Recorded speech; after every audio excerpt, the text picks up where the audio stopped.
And yes, Mr. Kidd, Happy New Year to everyone. Let's keep 2021 in our thoughts as a year of change and betterment for all. So for the next couple weeks, we're going to be really focusing in on vaccines. It is the health department's stance to really prioritize vaccination of teachers as quickly as possible, and we're moving as fast as we can to do that. So we're going to ask a couple of my coworkers, Crystal Rambau and Kristen Robinson Lund, to kind of attend these meetings for the next couple weeks as we get through 1A and 1B vaccinations. Currently, we are on 1A, and for those of you who may not have heard yet, and we'll be trying to get this out to you all via email as well.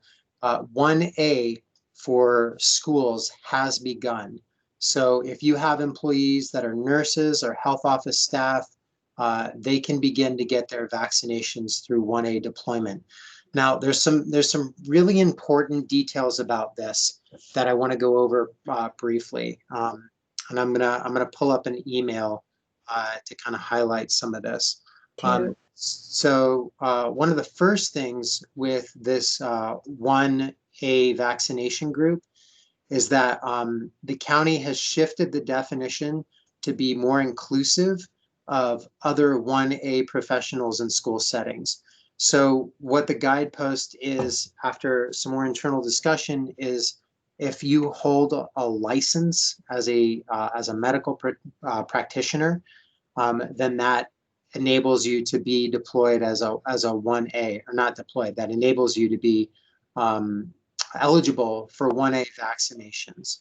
Okay, so this will include folks like obviously school nurses, school health aides, even though they're not licensed, those individuals are cleared for this specific vaccination pool. Athletic trainers are now included in this group, speech therapists, occupational therapists, physical therapists, school psychologists. Those kind of folks are all cleared for 1A vaccination. What I want to just really put out there to all of you is that by opening up this pool, this is now putting us at about 2,000 to 3,000 folks from the schools in the 1A group that are now eligible. So the reason why that's important is our hospital's capacity, because right now the only two organizations that are administering vaccines are Banner and TMC. Those are points of dispensation in the county for 1A folks. And I'll give the link out on how to register for those to the 1A group here. But what we really, really want to avoid is a flooding of those pods, which could potentially delay the 1B onset of vaccinations. So what we're trusting you all to do, and for those of you who are just joining, if you could mute your microphones, I'm getting a little bit of background noise there. Thank you.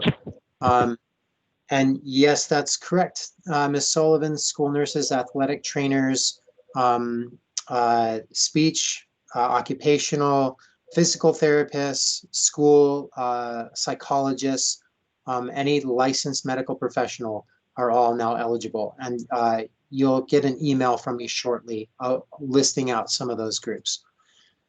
What we really want to try not to happen is teachers and school professionals who are not eligible for 1A showing up and getting a vaccine with some kind of false information.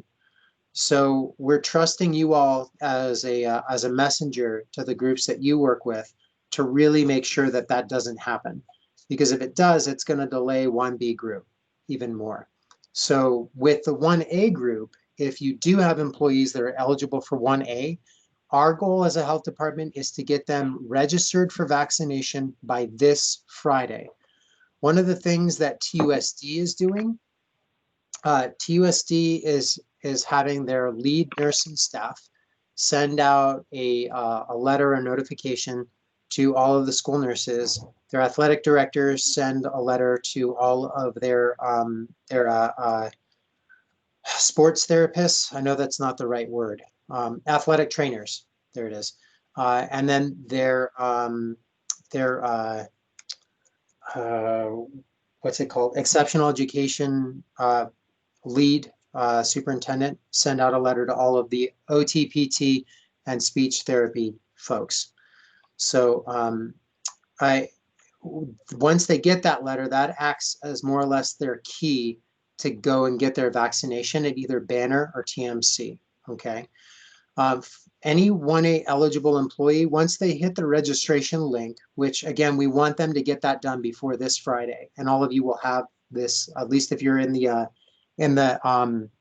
connection with the county at the health department, we'll send you this link so you can pass this on to those folks. We want them registered by this Friday, and that's all 1A eligible employees, okay? Again, the big thing that we want to try to do is avoid having any 1B kind of slip into the crack and jump to the front of the line, because that will delay 1B deployment. So it's really important how this message goes out and how you work with your employees to ensure that only those that are eligible are getting the vaccination. Crystal, I'm going to step back for a couple minutes. Have you, if you can just speak a little bit more to that point, or anything else that I might have missed. I really don't think you missed anything, Brian. Good morning, everybody. This is Crystal. Yeah, it's just really important that when you message to your staff that they understand who is eligible and want going, so that we don't get people that we would like to vaccinate later in now, so that the phases go as we anticipate, so that they can open up to everybody at the most appropriate time. I think that's pretty much it, Brian. Classic muted and talking and not knowing it until I realized I was muted. So I know there's a couple of questions popping up in the chat that I want to go back and address. I know some of them we have addressed. Just so we're reading this out loud, there was a question about bringing their school ID. Yes, we do want them to bring their school ID. Also, it may not be checked, but we would like them to bring a letter from a school administrator saying that they are a 1A eligible group and they meet the criteria for 1A, signed by the school administrator. We think that could be another one of those kind of like key cards, essentially, that would allow folks to get in. Again, we do want them all registered by this Friday. I'm going to bring up a flow chart going over what the 1A, 1B, and 1C criteria are. So we'll address your question, Ms. Pulls, in a second here. Yes, Ms. Conky, we will send that out right after this webinar. I'll be sending that over to you and Ms. Sullivan for South Point, and then all of the other administrators as well for your schools. You will all get this link. How will the state health department taking more control over the vaccine distribution and sites affect Pima County's schedule for school employees? Brian, can yes. answer that one? So, hi, Megan. We are still really trying to figure out exactly what that executive order means, practically speaking, at a county level. We actually don't think it's going to have a huge impact on what we're planning to do, because essentially what that was saying is that if counties have a lot of unused inventory, the state can reallocate it or move it somewhere else. But right now, the whole state is kind of on the same pace as far as how we're distributing. So there's really no anticipation of any inventory from Pima County being moved at this time. So we're not really thinking that this is going to have a huge impact. I think if anything, we're hoping that some corporate level conversations can happen at a state level, which might actually make some of the phases faster and better facilitated. So I think overall that executive order hopefully will bring some good things for the county, but I would not anticipate it pushing anything back for you. Awesome. Thank you, Crystal. So to address Jessica's question, you can see here for phase 1C is adults of any age with high-risk medical conditions fall into the 1C category. However, 1B is all teachers. So teachers are actually, educators are slated ahead of that 1C criteria. So that, I think, addresses your question there, Jessica. If you don't have a school ID, then a letter on school letterhead from your administrator, signed by your administrator, will suffice in order to get you vaccinated, as long as you've completed the registration ahead of time. And again, please, please, please, just make sure that 1A eligible folks register for this, because it's going to be difficult for us to monitor this. And we really are really wanting to get to 1B as quickly as we possibly can, so that we can get all of you vaccinated, all of our educators, because we're really, we think that's a really important piece to this epidemic. I do have another quick question here. Should individuals who have tested positive within the last 90 days receive the vaccines? And Crystal, can you speak to that one at all? Yeah, so you can use that as a means to sort of help you prioritize within your own staff. But I would say at this point for your 1A staff, even if they have been infected within the last 90 days, they can elect to wait the 90 days, but I would probably just go ahead and have them come in for vaccination, just because we don't know exactly when that immunity wanes. And I guess my worry would be that if you wait 90 days, then you'll be sending critical health staff in to be vaccinated during during a phase where it's much more open to the public.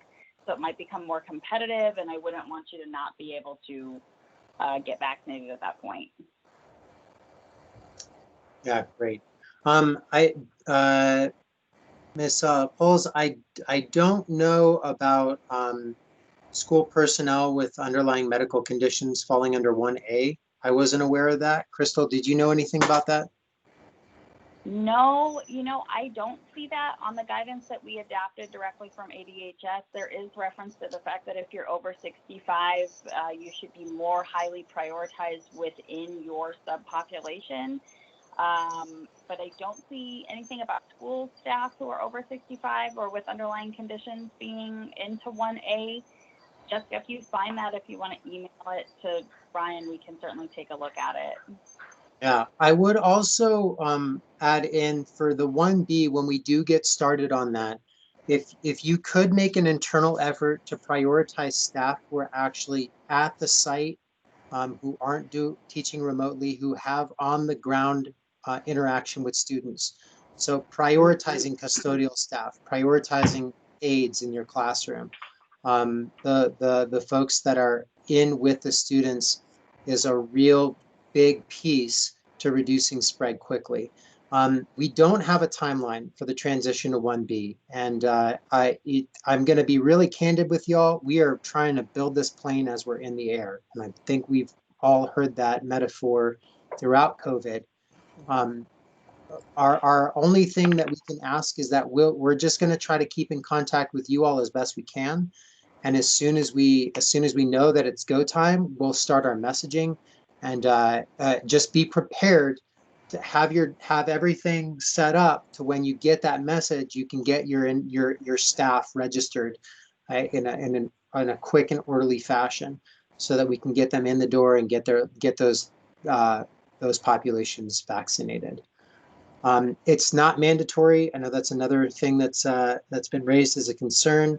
We definitely think that it's an important thing to do, but just know that. Yeah.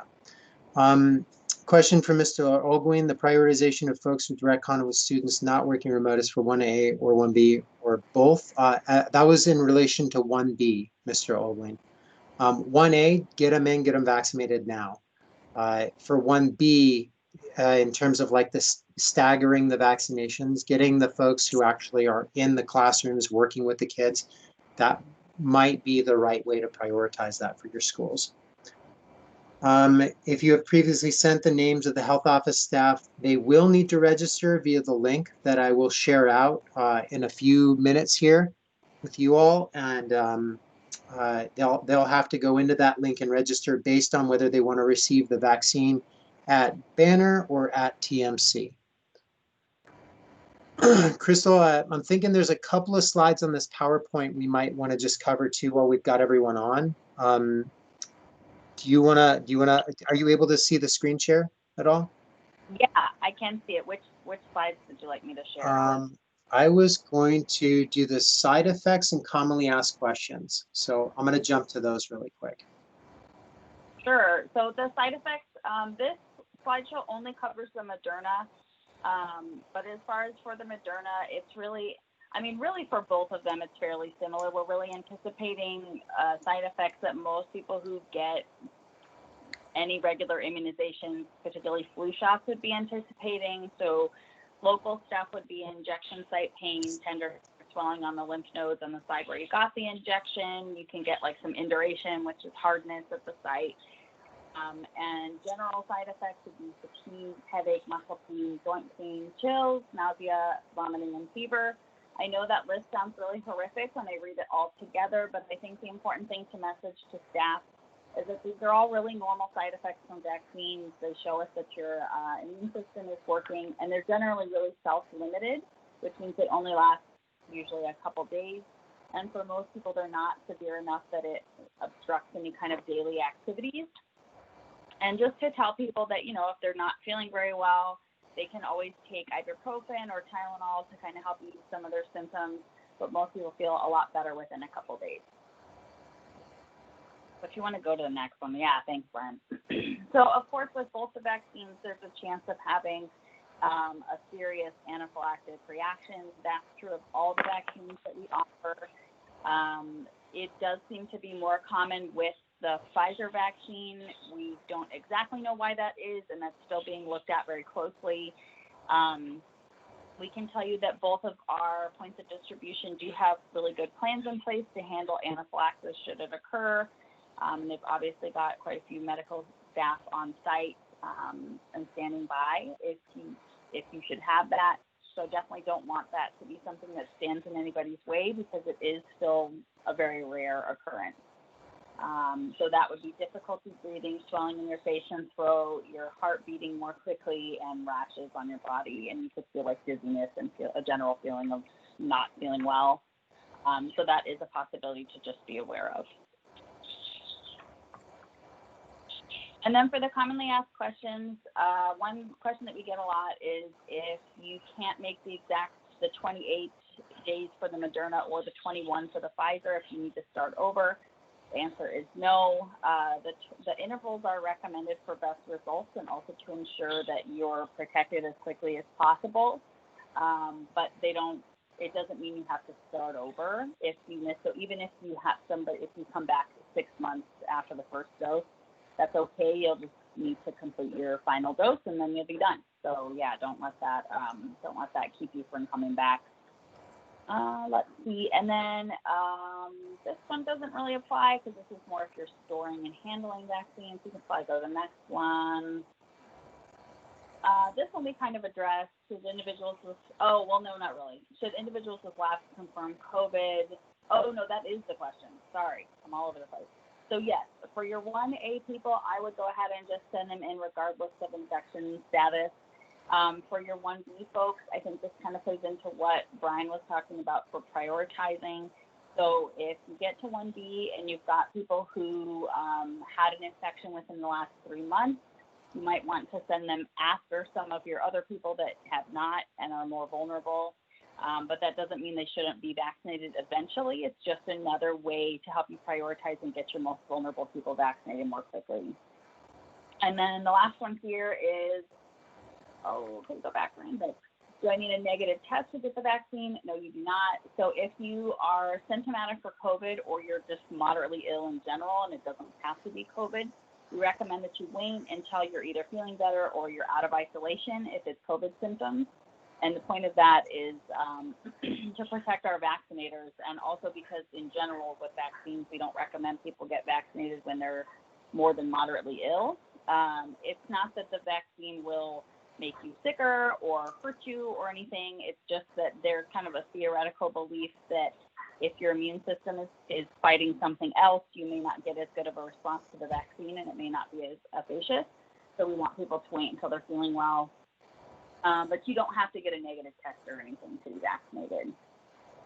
And then I do see a couple questions here in the chat. One is, are reactions the norm, or do they only come up in some people? As far as like the side effects, like not feeling well and having injection site pain, I would call those the norm. They're more than the majority of people. So I would anticipate that you would have some amount of local and probably some level of like general side effects, like fatigue, headache, something like that. But that's certainly not to say that everybody has them. Some people don't experience any side effects, and it is notable that younger people tend to have more side effects with it. We think that's because younger people have a more robust immune system, so you get the bigger effects. Older adults tend to not be quite as bothered. So I would expect them, but they're not in 100% of people. And then another question here is, if someone shows side effects, they should stay home until those side effects subside, correct? So there's no risk of somebody who's vaccinated and experiencing side effects of them transmitting COVID to anybody. So it's really just about how the person feels. So if they don't feel well and they don't feel like they can complete work and they need to take a day or two off, that's okay. That's up to them, depending on your internal policies, of course. But there's no threat of them infecting anybody else. And then another one here is, what about individuals with autoimmune diseases, pregnant women, contraindications for any groups? So the only contraindication, which means absolutely do not give the vaccine, is an anaphylactic reaction to a previous dose, or in the case of the Pfizer, I believe the contraindication is a previous anaphylactic reaction to any injectable medication. So we have contraindications, which means absolutely don't do it, and then we have what's called precautions, which means just consideration to think about and address. So for some precautions would be, Kristen, is Kristen on, Brian? Kristen, are you there? I don't know if she is. I'm guessing no. Yeah, it doesn't sound like it. Megan, I can get these for you. I don't have them memorized off the top of my head. I believe that pregnancy or lactation is considered a precaution, and you're supposed to discuss that with your provider to determine whether kind of it's the benefit to risk ratio is a good fit for you. But I want to get those. I can get those over to you guys so you can look at them. As far as any kind of autoimmune diseases or anything like that, no, that's not an issue. You can still be vaccinated even with those types of disorders.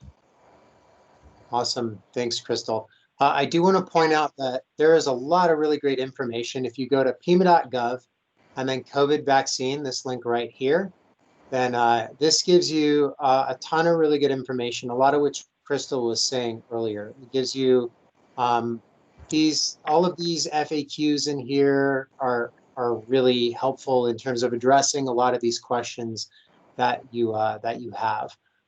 There was one other question about the second injection tending to have more side effects. Crystal, do you know anything about that? Oh, yeah, I'm sorry. I did see that, and then I completely forgot about it. Yes, so the second dose is associated with more side effects. We think that's because your body knows about what is coming in, and so it puts up kind of a stronger reaction, and so you get more side effects. It's not usually enough for most people that they can't go to work or school or anything, but for some it will be. So yes, I would anticipate the second dose to be more uncomfortable for people. Cool. All right, awesome. So yeah, I'll drop the link to that webpage in here so that everyone's got it, and you can visit that at your leisure. Never figured out how to pronounce that word. That's one of those words. A couple other things to overview here today. The reduced quarantine graphic. We've shared this with you before. That's not it. This is it. So I know there's been some confusion on this because of how ADHS has verbalized some of these things. So there are a couple of quick points on this that I want to go over. CDC and Pima County both mark the last day of exposure as day 0. So when ADHS says day 6 in terms of the return, they're counting this as day 1, 1, 2, 3, 4, 5, 6, and then return on technically what they would consider day 9 at this point. Okay, so that's where some of those verbal differences make a significant difference in what's communicated. So this particular graphic lays it out in a real user-friendly way that I think is much easier to understand. Our intern, graphic design intern from the U of A, put this together for us, which was super helpful. There's other additional requirements to this reduced quarantine right here. So if you want to go to the return to day 8, these things do have to be adhered to. Okay. And ADHS, you can see that we are in the second consecutive week in the red for cases per 100,000. Our percent positivity is 18.9%. Hospital visits at 13.2% after December 13th. You'll see this jump up in 2 days. Okay. Those are all journal articles. I'm going to skip that. Jump back to the agenda really quick. Outbreaks in schools, we are now at 32 outbreaks in total since August for our schools.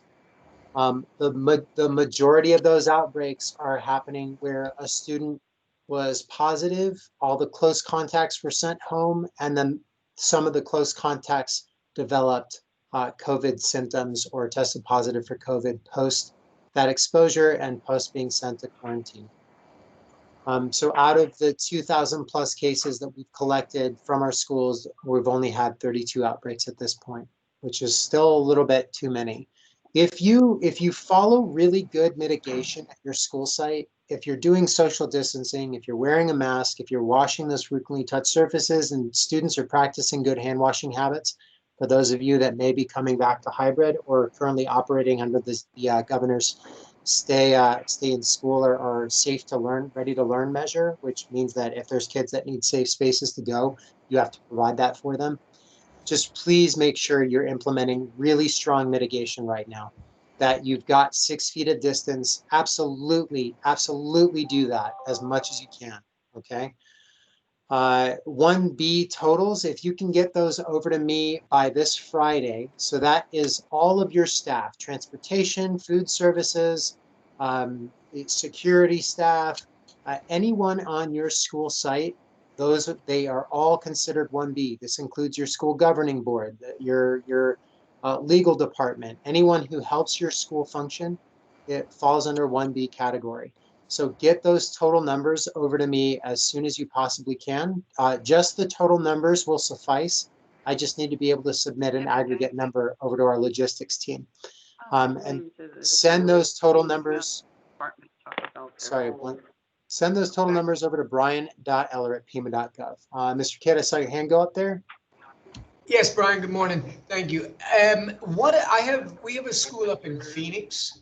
Now, what is there is, do I need to start talking to the Maricopa Health Board, or what would the connection, or do you have a connection I can contact up there, sir? I got some stuff you could do. Yeah, so as for the school located in Maricopa, let me think. I'm not entirely sure who I should put you in contact with for that. Let me do a little bit of research and get back to you on that. I think it would just be the Maricopa County Health Department, but there is a counterpart that's doing school specific work. Their structure is a little different than the way that we run ours though. So I'm not entirely sure, but I will get back to you on that. Okay. A couple questions popping up in the chat. Can you find out in Yuma as well? Yep, I could do that. Let me actually write this down so I don't forget. Yuma, Copa. Okay. And then if you need to amend the numbers, yes, please amend them and send me a secondary email. For Ms. Sullivan, the 1B group, we are looking at a couple of different strategies. So I'm saying this with a very strong caution that this is not the final plan, but I'm just giving you a heads up as to what we're thinking. There have been a couple of school sites and district sites that have volunteered to be points of suspension. We're running them through training right now to see if that is something they're still interested in. We will have a very large deployment drive-through pod beyond just Banner and UMC that the county will more or less run. And that's the piece that we're still trying to figure out. That's not a finalized thing yet, but we're trying to get that in the works. And a pod is a point of dispensation. Thank you for reminding me to clarify that. So that means point of dispensing. That means that it's a place where people can go and get the vaccine. So there's a process for which they register for attending that point of dispensation. Currently, TMC and Banner UMC are both utilizing points of dispensation, pod structures, in order to register for receiving the vaccine at that location, at that site for a certain time. You get allocated a slot. You go through the registration onboarding, you get the vaccine after you get and then you get your card, and you're monitored for symptoms for a period of 15 minutes just to make sure that there's no symptoms that are indicative of an adverse reaction.